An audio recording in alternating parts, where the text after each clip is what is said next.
Garmin SAR package. Garmin developed software which helps us to do search and rescue. That's a specific search and rescue software that they made. However, it has its advantages and unfortunately it has limitations. So you need to know what types of searches are available, and they are parallel track search, and you can do a circle search, basically turn around the point. You can also have expand and square and a sector search, but it doesn't have creeping line search, and then it doesn't have grid search. So you will have to use parallel track for both of those. And the advantages are it's easy to set up. After you have set a search, you don't need to use OBS anymore. You don't need to look at your distance. You would just fly your CDI like you would do on a normal flight plan.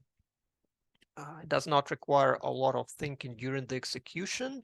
The pilot can focus on flying the airplane, works equally easy with any initial heading. Like remember I said that for expand and square, for example, it's much easier to do cardinal directions. Well, in this, when you use a SAR package, well, you can just do any direction you want because everything would be calculated for you.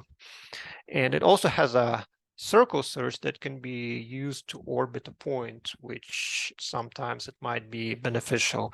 And you might say, well, what does it matter? I can do a turn around the point without any fancy avionics. Well, that's true, but if you have an autopilot, then you can do a turn around the point on an autopilot, and it will just stay in this circle until you tell it otherwise. And the limitations of the system is no creeping line search, and it doesn't have cap grid system. So your grid search will require extra effort. So let's start with how to add search and rescue pattern in 650xi.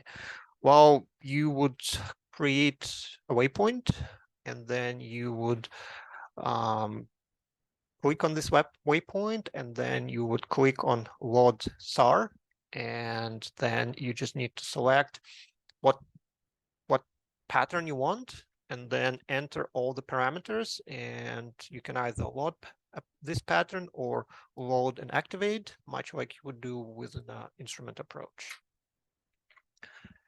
But if you click on your SAR pattern, then you'll get a menu where you can select which pattern you want. If you want to do it on a G1000, and as far as I know, the only airplane in the wing at the moment is 207 Charlie Alpha, our G1000 NXI equipped 172. But as soon as we get our second 172 with G1000 NXI, we'll have two airplanes with those capabilities. I mean, two G1000 equipped airplanes with SAR packages. Well, for G1000, it's a little bit different. You just go to your flight plan page, and then you press menu button, and then you will select search and rescue in the options, and then you will select your waypoint, and then the rest is the same. You would select your pattern and fill out the parameters. When it's done, you would put your cursor on activate SAR and press enter. So let's start with something easy, which is expand and square. And when you use search and rescue pattern, expand and square is one of the easiest searches to set. You just need to fill out all the parameters and press load and activate. And here it is. Here's your expanded square. You have points, waypoints in all the corners. And then as you would be flying it, the system will create a lead turn based on your ground speed. Very simple. Well, creeping line search is a little bit trickier. As I said before, there is no creeping line search in the package. So parallel search is what can be used to do a creeping line search. However, there is an issue with that. So that's how your creeping line should work. You start from your starting point, and then you do those S turns. However, if you create a parallel search starting from the starting point, well, the parallel search just does the parallel thing, right? So that's how it will look. So instead of doing S turns across your course, everything would be offset to one side, which you don't want to, because now you're looking only half of the area you need to be looking. And also you will be looking extra area, which you don't even need to be looking. So the solution to that is to create another waypoint. And so that would be your new initial point. So now if you build your parallel search starting from that initial point, your parallel track search will look like a creeping line. So let's talk about how we create that waypoint. Well, first you need to create a user waypoint half of the leg length, left or right of your starting point on a radial perpendicular to your direction of search to start parallel search from.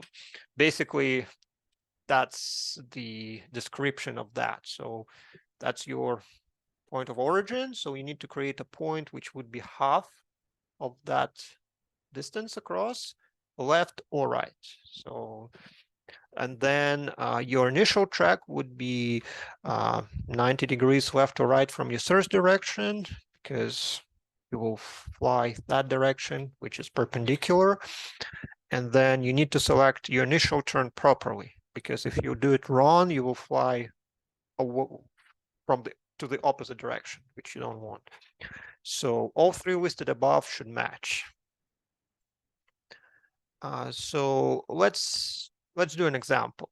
So we would be looking, we want to do a search on final for runway 24 at University Park. Here are our search parameters: 2 nautical mile legs, 1 nautical mile spacing, and we want to do 10 legs. Well, first we will determine our outbound course. Since we're doing it on final, but we will fly not towards the airport, but away from it.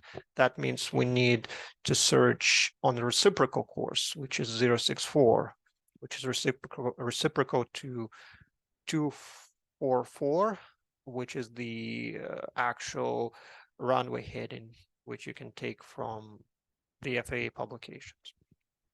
So now you need to determine the initial track. So in this example, we want to fly on a 154-degree magnetic course, which is 64 degrees plus 90 gives you 154. And again, you can go either way. You can go on a 334, whatever you prefer. But after you selected that course, everything else would be based off it. So now you need to determine the initial track, and it has to be a left turn, otherwise you'll be flying in the wrong direction. Now you need to create a user waypoint using reference, radial, and distance. So your reference point would be KUNV, and your radial would be 334, because if you want to start on a 144, you need to create a waypoint behind you. So that would be reciprocal to 154. Then you create that waypoint and you would add it to the flight plan. Actually, you don't need to do it for G1000 because you select a waypoint anyway when you create a search pattern, but you definitely need to do it in 650. And then you would add a parallel search pattern to that point. And here's an example. So the start point is the waypoint that I created, which would be 1 mile off because our leg length is 2 miles. So we will offset it by 1 mile. We agreed to start on the course of 154, which means we need to do left turn. Our leg length is 2 miles and track spacing is 1 mile and leg count is 10. That's what is given in this example. And here it is. That's how it looks. So you can see that the airport is here and that's your start point. And then you go would be doing your S turns along the final. Now let's talk about grid search. Again, Garmin didn't bother to put cap grid in the system. So again, you'll have to use parallel search. So first of all, you need to determine the grid corner you want to start from and make it a user waypoint. Then you would select your initial direction, which can be north to south or east to west. Remember, that's true. And then you need to apply the variation. And then you would select the initial turn. Again, don't fly in the opposite direction. Then you'll be looking at a completely different grid. Determine the leg length based on the grid and your search direction. And if it's north to south, it would be always 7.5 nautical miles, because remember that your cap grid, well, your cap subgrid, which we will call Alpha, Bravo, Charlie, or Delta, it's 7.5 degrees by 7.5 degrees. While it's always 1 degree is always approximately 1 nautical mile north to south, but east to west, it depends on your latitude. On the equator, it's 7.5, and then as you go north or south, it will become smaller and smaller, and at the pole, it would be essentially 0. Then you would determine the number of legs based on the grid and search direction. Let's say if you do 7.5, then you would divide it by your spacing, and then you always need to add 1 because you start from 0, not from 1. Makes sense.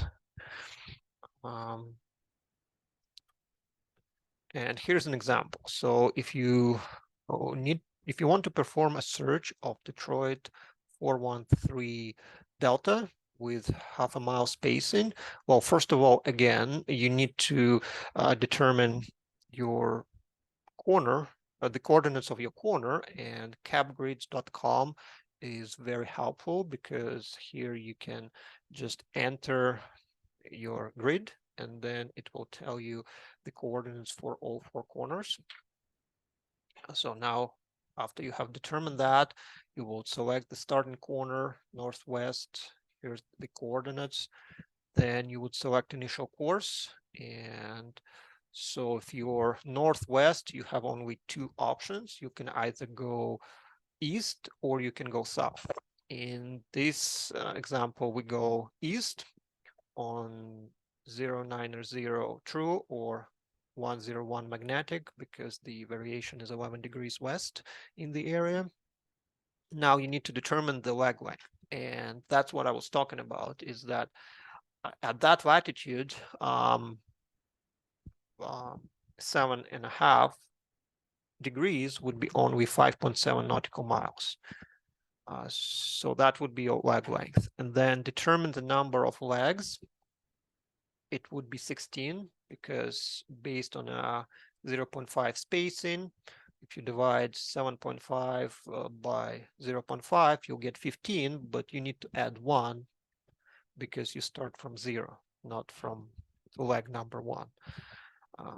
Then you need to determine the initial turn, which would be right. If you select left, you will end up in a different grid. And so you would create a user waypoint with the coordinates above, and then create a search based on this waypoint. If you're using 650, you need to add it to your flight plan, and then you will create a search. So here it is. Here's your initial waypoint, parallel track. You enter all the numbers that we talked about already, and here's how your grid search will look using parallel track search. And the summary, Garmin SAR package can be a useful tool. Creeping line search requires extra steps to set up, and grid search requires even more preparation because you need to determine the coordinates and distances, and that's something you should determine on the ground. Usually we're given a grid to search in advance, so you can do all that preparation on the ground before taking off. However, if you're given a grid to look for in the air, it might be even easier to just use basic avionics rather than go through all those steps. Or again, if your observer is very good, the observer will do it for you. All right, thank you for your time.